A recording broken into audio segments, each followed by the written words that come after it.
Assalamualaikum warahmatullahi wabarakatuh. Di sini kami dari kelompok 2 akan menyampaikan hasil kerja dari kelompok kami, yaitu analisis uji VAR pada angka harapan hidup dan indeks pembangunan masyarakat Aceh pada tahun 2010 sampai 2023. Sebelumnya, perkenalkan, saya Riana Wahyu Apriliani dengan NIM 4012202007. Untuk selanjutnya yaitu kita masuk pada uji stasionaritas. Dapat diketahui variabel indeks pembangunan masyarakat dan angka harapan hidup memiliki nilai probability di bawah 0,05. Maka keputusan variabel ini yaitu tolak HO karena nilai probability pada variabel indeks pembangunan manusia dan angka harapan hidup bernilai kurang dari 0,05. Maka kesimpulannya yaitu variabel indeks pembangunan manusia dan angka harapan hidup telah stasioner pada tingkat level. Untuk selanjutnya yaitu uji lag optimum. Pada pemilihan lag optimum terdapat 5 kriteria kebaikan, yaitu LR, FPE, IC, SG, dan HG. Nah, pemilihan lag optimum ini didasarkan pada jumlah bintang terbanyak pada setiap lag.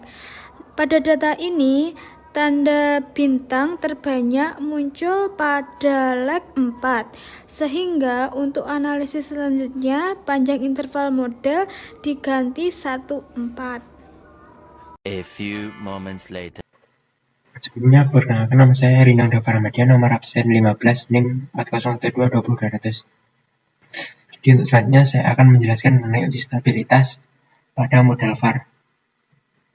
Jadi tujuan uji stabilitas ini adalah untuk memastikan bahwa model VAR yang kita bangun dapat digunakan secara akurat untuk prediksi dan analisis hubungan antar variabel. Jadi yang kita periksa adalah apakah semua akar dari persamaan VAR berada di dalam unit circle. Artinya nilai modulusnya harus kurang dari 1. Jadi untuk VAR hasil VAR pertama dengan lag keempat masih ditemukan akar yang berada di luar unit circle. Artinya model ini belum stabil dan tidak layak digunakan. Ini hasil VAR yang kedua, VAR lag 2. Hasilnya semua akar berada di dalam unit circle. Nilai modulusnya masing-masing adalah seperti pada PPT 0,648 dan 0,505. Ini dapat disimpulkan VAR dengan lag kedua ini adalah stabil dan bisa digunakan untuk analisis lanjutan seperti IRF, FIVD, dan prediksi. Jadi pada gambar ini terlihat semua titik akar berada di dalam lingkaran unit yang menandakan model ini stabil.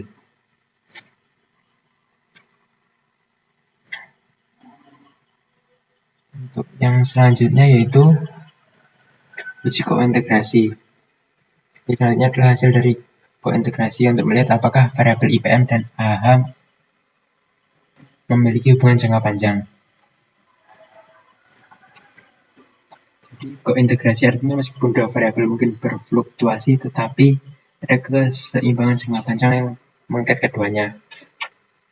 Metode yang kita gunakan di sini adalah Johansen Cointegration Test, yang menguji apakah ada hubungan linear jangka panjang antara kedua variabel. Untuk hipotesis nolnya adalah tidak ada hubungan kointegrasi, dan alternatifnya ada hubungan kointegrasi. Itu hasilnya menunjukkan bahwa nilai threshold statistik lebih besar dari nilai kritisnya, maka kita tolak hipotesis nol. Jadi dapat disimpulkan artinya terdapat setidaknya setidaknya satu hubungan jangka panjang antara IPM dan AH di Aceh. Bisa dilihat pada PT, nilai statistik lebih tinggi dari nilai kritis pada tingkat signifikansi 5%. Ini merupakan dasar pengambilan keputusan. Bisa dari saya akan dilanjutkan oleh rekan saya. Baik, selanjutnya adalah estimasi model VAR indifference atau lag optimum. Sebelumnya, perkenalkan, nama saya Rizky Ikhwan, NIM 401220209. Baik, langsung saja. Estimasi model VAR dilakukan setelah memastikan bahwa data sudah stasioner dan menentukan jumlah lag yang tepat. Berdasarkan hasil pengujian, lag keempat dipilih sebagai lag optimum karena memiliki tanda bintang paling banyak. Akan tetapi, hasil uji menunjukkan bahwa model VAR 4 tidak stabil karena ada akar karakteristik yang berada di luar unit circle. Itu merupakan pelanggaran terhadap asumsi dasar VAR yang mengharuskan semua akar berada dalam unit agar model stabil.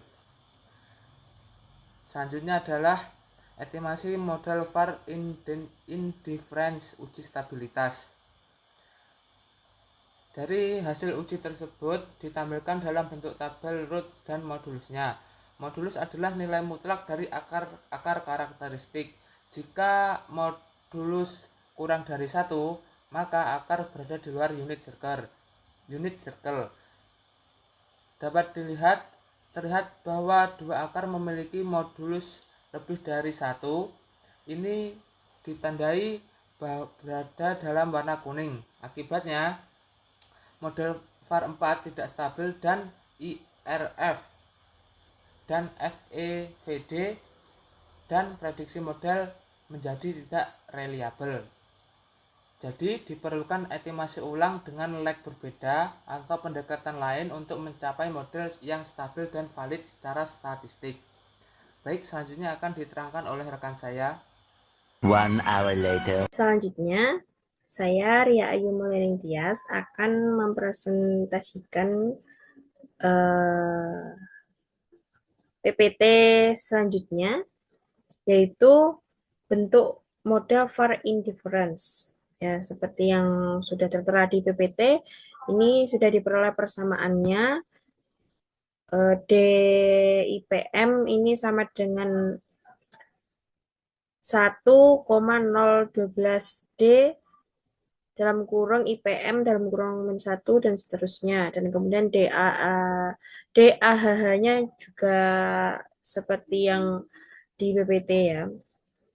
Ini langsung diinterpretasikan saja, langsung kita interpretasikan, yang dimana terdapat hubungan antara IPM dan AHH yang bersifat dua arah. Yang dimana IPM ini dipengaruhi oleh AHH dan juga sebaliknya. Kemudian koefisien positif juga menunjukkan hubungan yang searah jika AHH atau IPM naik pada periode sebelumnya, maka IPM atau AHH juga cenderung naik saat ini. Koefisien negatif juga menunjukkan hubungan yang berlawanan arah jika naik di periode sebelumnya, justru akan menurunkan nilai pada sekarang, begitu.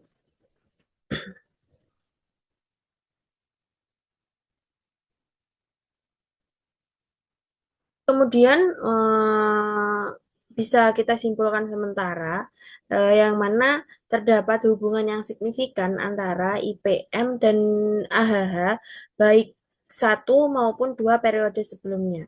Kemudian pengaruh IPM terhadap AHH itu juga cukup besar. Bisa dilihat pada koefisien 2,404. Gitu. Dan kemudian model ini juga bisa digunakan untuk forecast atau melihat efek shock jangka pendeknya. Begitu. Kemudian akan dilanjutkan oleh rekan saya. Later. Selanjutnya, analisis uji impulsive response function. Dapat diketahui bahwa dari keempat respon, masing-masing terjadi guncangan dalam 10 periode, baik dari respon variabel IPM terhadap IPM, lalu respon variabel IPM terhadap AHH, respon variabel AHH terhadap AHH, dan juga respon dari variabel AHH terhadap IPM, di mana dari keempat respon ini terdapat guncangan dalam 10 periodenya.